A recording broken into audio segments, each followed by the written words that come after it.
Buenos y santos días. Que Dios les bendiga a todos de nuevo con su programa El Consumidor en esta nueva semana y trayéndoles el programa como conductor en la ausencia de Pablo. Espero que sea de su interés.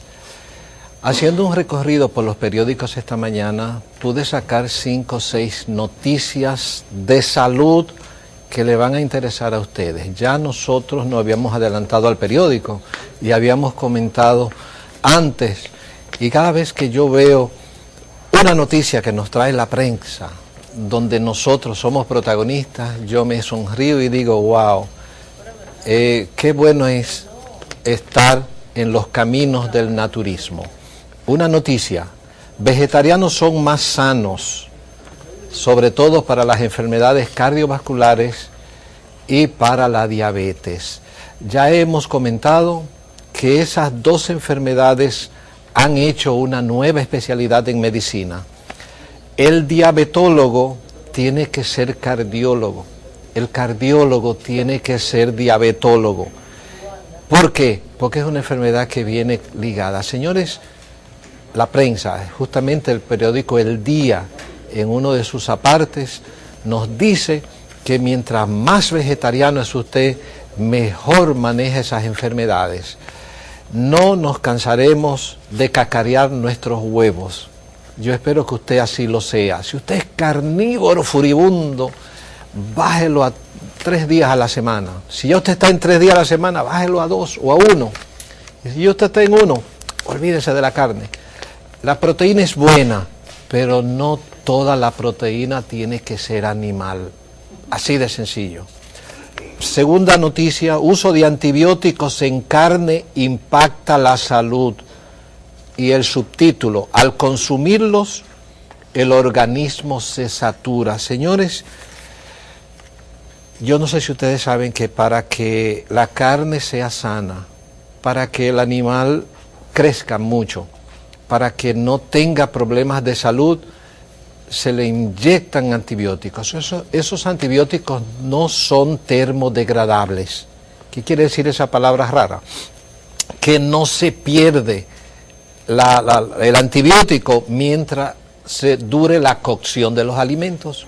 En otras palabras, aunque se mueran las bacterias, pero los antibióticos no, quedan intactos o ligeramente modificados, y ellos entran al cuerpo, el cuerpo se satura y ahí vienen las alergias. Otra razón para ser lo más vegetariano posible, o vegetariano full, piénselo, que es negocio. Tercera noticia: abuso de los antibióticos vuelve el cuerpo resistente.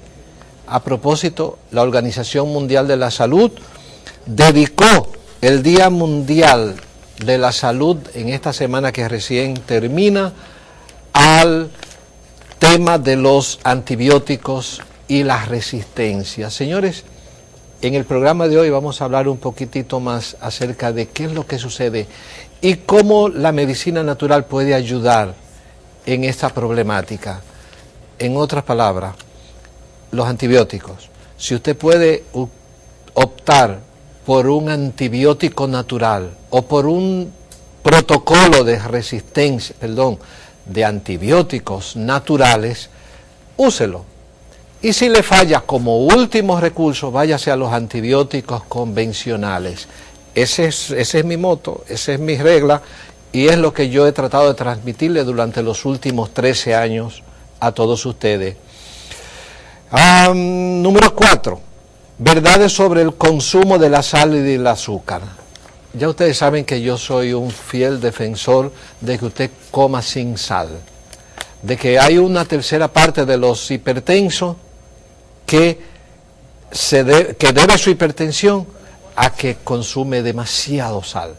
Señores, sáquese la sal y sacará la pastilla de la hipertensión. Wow. Otra cosa: el 77% de la sal que consume un individuo en la sociedad hoy en día viene de la comida rápida, del famoso fast food. Evítela, mi querido, y su salud se va a beneficiar. Noticia número 5.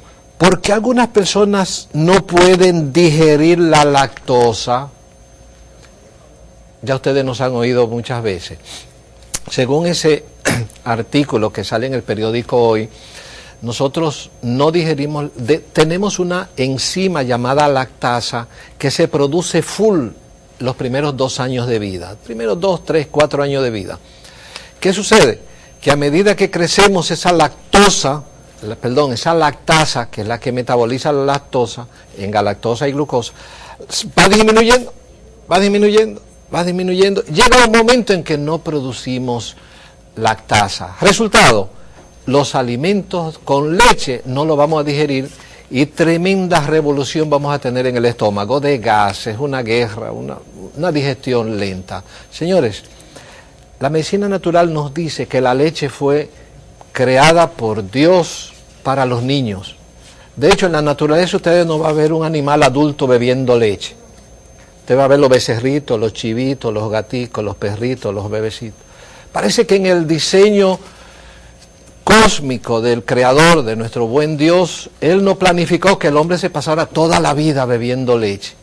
Por eso ustedes nunca van a ver un toro pegado de las tetas de una vaca. Nunca. Señores, olvídense de la leche. Olvídense. Y entonces, ¿cómo? ¿Y el calcio? El calcio se obtiene de otras fuentes,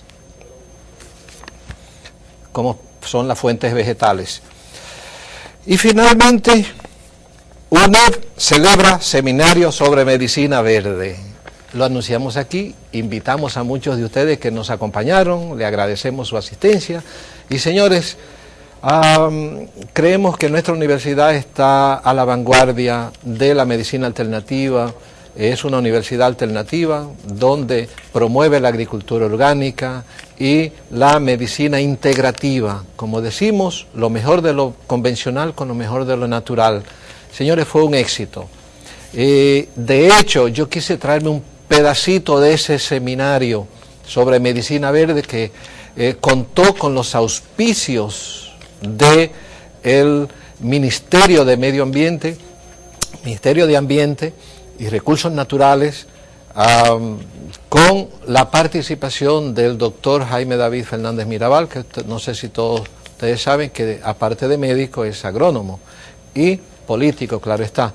Así es que agradecemos infinitamente al ministro por apoyar la universidad en ese importantísimo evento. Cuando yo le dije que voy a traer un pedacito del seminario, es que tendremos, después de la pausa, al doctor Alberto Núñez Sellés, un científico de la hermana República de Cuba, quien estuvo con nosotros primero en el primer Congreso Internacional de Medicina Integrativa en el 2008 y volvió el año pasado para el Congreso de la Alimentación, que también patrocinó la universidad, y hoy estuvo también con nosotros trayéndonos importantes informaciones sobre la medicina verde y con él vamos a conversar a lo largo de este programa.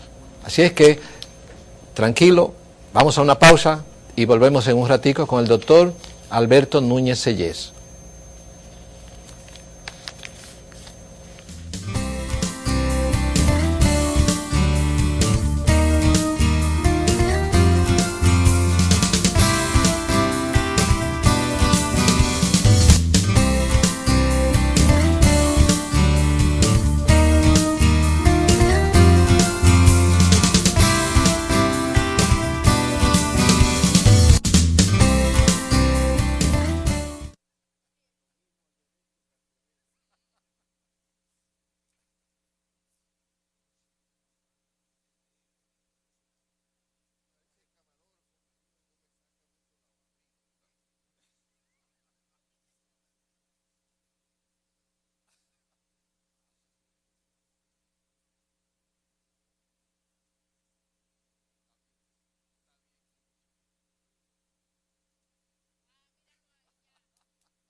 Muy bien.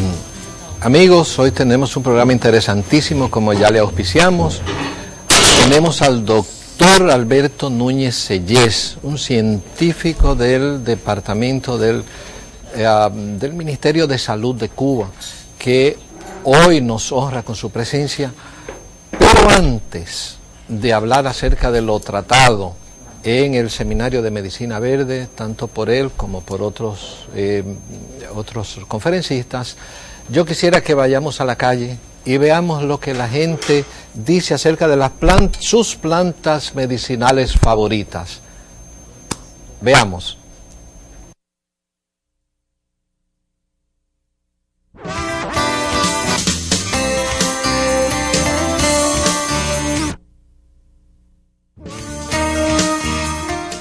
Mi planta natural favorita es la hoja de romero y la hoja de naranja. El ajo. El jengibre. La cereza yo la uso bien para el té. La naranja. Esto es la raíz de anamú. La sábila. Ocalita. La de guanábana. También la guanábana es buena. De guanábana. A limoncillos, que es de que le dicen hierbabuena. Tengo la hoja de naranja. Cebolla cruda diario. Un grano de ajo diario después de comida o de cena.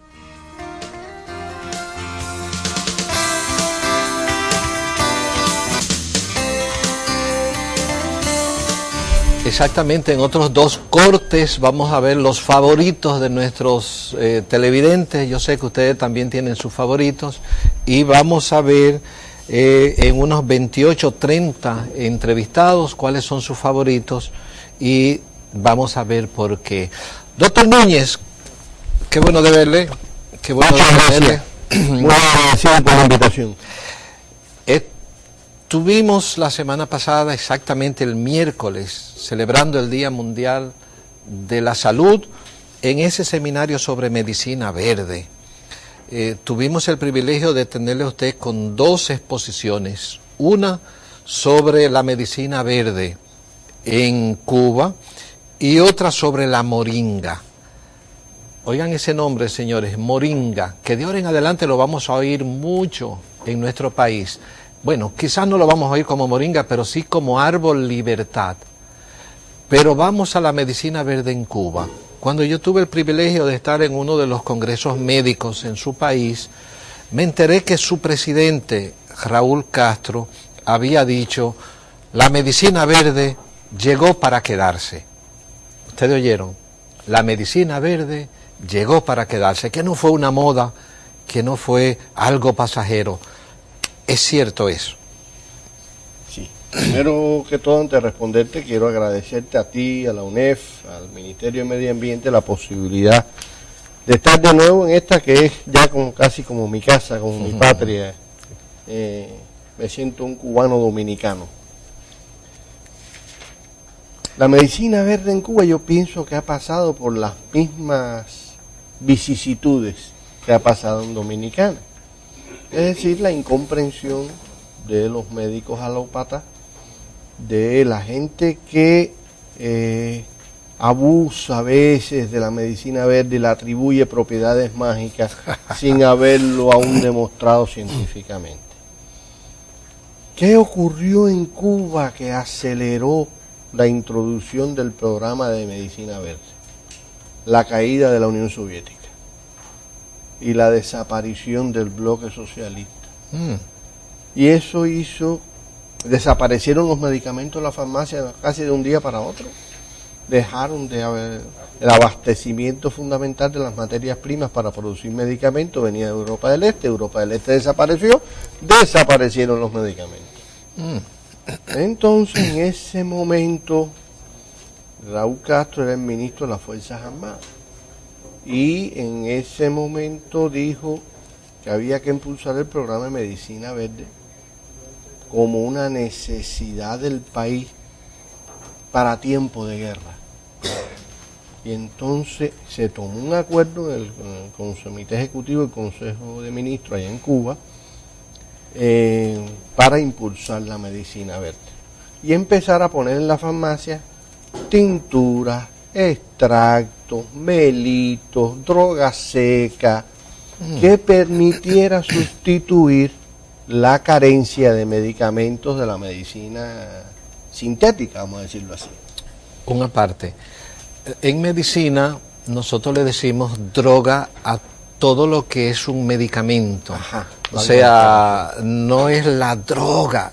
En el pueblo el término droga se aplica a la marihuana y la cocaína. Exacto. Que dicho sea de paso son también naturales. O sea que no todo lo natural es inocuo.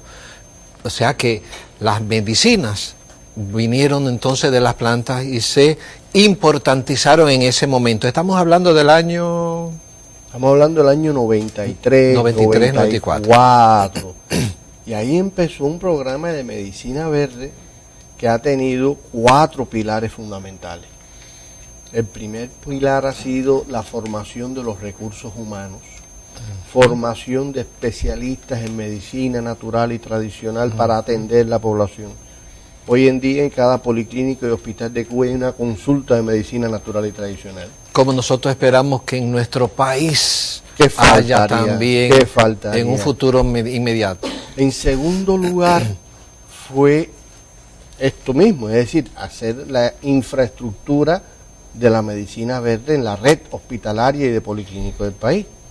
En tercer lugar, establecer una cadena de producción local de productos medicinales verdes, porque no se podía aspirar, crear una industria, invertir en una industria similar a las industrias farmacéuticas de productos químicos, muy costoso. Sí. Entonces, ¿qué estrategia se siguió? Crear centros provinciales de producción con licencia sanitaria, con control de calidad, para poder alcanzar a toda la población, no solamente en los grandes núcleos poblacionales, sino la gente también que vive en el campo, que además son los que más cultura tienen de la medicina verde. Cierto. Y el cuarto pilar fue establecer un sistema de registro y autorización para la venta, para evitar locuras, falsificaciones, gente que se quisiera aprovechar de la situación para medrar, para el lucro personal, etcétera, etcétera. Hoy día, después del éxito que ha tenido, Raúl dijo otra cosa, además de la que tú dijiste. Que la medicina... Dice, la medicina verde no es una solución de la pobreza, es una medida para la riqueza. Mira qué interesante. Qué bien, qué bien. O sea que no es verdad que la pobreza se ve radical, pero sí va a ayudar a crear recursos, a producir recursos. Yo me imagino que con exportación, con el problema es que una vez que usted crea el hábito de consumir productos naturales y usted se habitúa a eso porque tiene muchas bondades, deja de consumir productos sintéticos. Ya. Y eso disminuye los costos de la medicina, disminuye los costos que el país tiene que invertir para importar todos esos medicamentos que cada día los precios se ponen por las nubes. Aparte de que cuando usted está sano, su dinero le va a rendir para otras cosas que no sea para medicina. Exacto. O sea que, coincidimos. Repítemelo de nuevo, no es una medida... No es una solución de la pobreza, sino una medida para la riqueza. Qué bien, qué bien. Yo creo que debemos de adoptar ese logo, ese moto, para seguir usted y yo, y los que estamos de este lado de la medicina, promoviendo la medicina verde. Qué bien, qué bien. Y podría decirnos, doctor, ¿cuáles han sido las medicinas verdes más populares, las que más, bueno, yo sé que hay muchas, pero cuáles han sido, merecen una especial atención, una especial mención? Bueno, déjame decirte que en el registro de productos, de plantas medicinales, solamente de plantas medicinales, hay registradas más de 40 formulaciones. Sí. Dentro de eso hay algunos que son los que la gente más demanda, porque se le ha dado más divulgación y también la población ha podido comprobar más sus efectos. Y hay otros que son menos demandados. En primer lugar, hay una formulación que se produce por unos laboratorios allá en Cuba, que es una combinación del jugo del tallo del plátano con el extracto de la flor de majagua y el aceite esencial de las hojas de eucalipto, que se llama imefasma. Ok. Ya el nombre lo dice. Ajá. Es tremendo tónico para disminuir y alargar las crisis de asma bronquial. Ajá. Ese es un producto que tiene una demanda tremenda allá en Cuba. Cuando habla de la cáscara del plátano... Del tallo. Del tallo, perdón. Del tallo. Ajá. Del O sea, tallo. una vez que está Una vez cortado... que usted corta el racimo y a comer plátano y guineo, ese tallo hay que cortarlo. Ajá. Ese tallo se corta, se procesa y se obtiene de ahí el componente para la formulación del imefasma. O sea, bueno para subir las defensas y ayudar en los procesos bronquiales. Yo estuve trabajando el componente del tallo del plátano por varios años en el Centro Nacional de Investigaciones Científicas, el CENIC, allá en Cuba. Y de verdad que usted cada vez que más lo investigaba, más se asombraba. Por ejemplo, usted como médico, y los médicos me entenderán, disminuye los niveles de inmunoglobulina E. La IgE. La IgE que es la que se dispara cuando hay en los procesos asmáticos.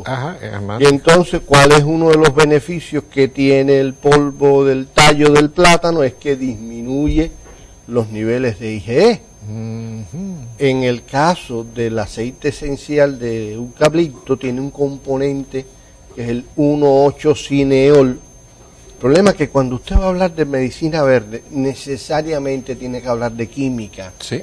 Para poder Así decir, mismo. eso tiene este componente que tiene este efecto. Cierto. Si no, todo queda en la sabiduría popular, que bienvenida sea, Sí. pero eso hay que también darle una evidencia científica para que los que a veces critican y no creen en la medicina verde, Así encuentren que de entrada siempre hay la racionalidad de esa naturaleza que Dios nos entregó. Así mismo. O sea que básicamente el plátano con la majagua, que no es la jagua, ¿verdad? Es las aguas. La jagua, plátano, jagua y eucalipto, 3 productos naturales combinados para fortalecer el sistema inmunitario y disminuir las crisis asmáticas. ¡Wow! ¡Qué bien, qué bien! Fíjense qué formulación, que pasando por el tamiz de la investigación científica, nos deja un producto útil para la buena salud. Señores, ustedes conocen otras formulaciones que nosotros hemos dado con esos mismos fines, para usted preparar en el laboratorio de la cocina de su casa.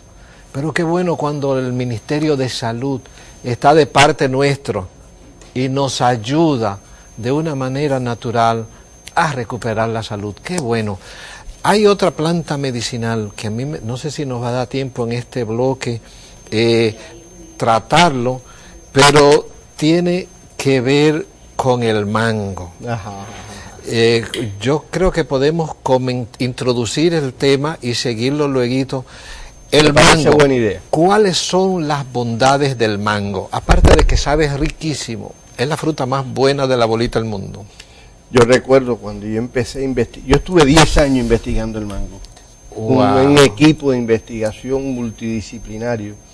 Y recuerdo que cuando empecé a investigar esto, mis amigos me decían, óyeme, que no me acabes con el mango, que la fruta es divina. Y digo, no se preocupen. Una de las primeras cosas que hay que estudiar siempre en la explotación de la naturaleza es preservar la biodiversidad. Cierto. Y la sostenibilidad de nuestra naturaleza. Gracias a Dios vivimos en ella y nos beneficiamos siempre de ella. ¿Qué pasa? El mango tiene la fruta esa tan deliciosa, rica en yodo, tiene las hojas, la sabiduría popular utiliza las hojas para hacer los cocimientos cuando tienen un dolor de cabeza, una cefalea, inclusive allá en Cuba. Y he sabido que aquí en Dominicana también el cocimiento de las hojas lo utilizan como colutorio para los dolores de las encías, la gingivitis. Pero yo no utilizo ni las hojas ni la fruta. Yo utilizo la corteza Del tallo. del tronco, del tallo del árbol. Okay. Esa corteza se procesa y se obtiene un extracto que tiene unas propiedades maravillosas de las cuales creo que no dará tiempo para hablar en este programa. Es de ahí donde sale el V-Mang. De ahí sale un producto que se le puso como marca comercial V-Mang, que quiere decir vida del mango. Ajá. Que tengo entendido que también trabaja, bueno, que tiene muchos componentes químicos. ¿Recuerda alguno de ellos, doctor? Wow. Antes de ir a la química, este producto está descrito en una de las obras monumentales de la botánica cubana, escrito por Juan Tomás Roy en el año 1945, que se llama Plantas aromáticas, medicinales y venenosas de Cuba. Ahí está descrito ya el uso del mango. Ok, vamos a seguir hablando del mango después de la pausa. Volvemos.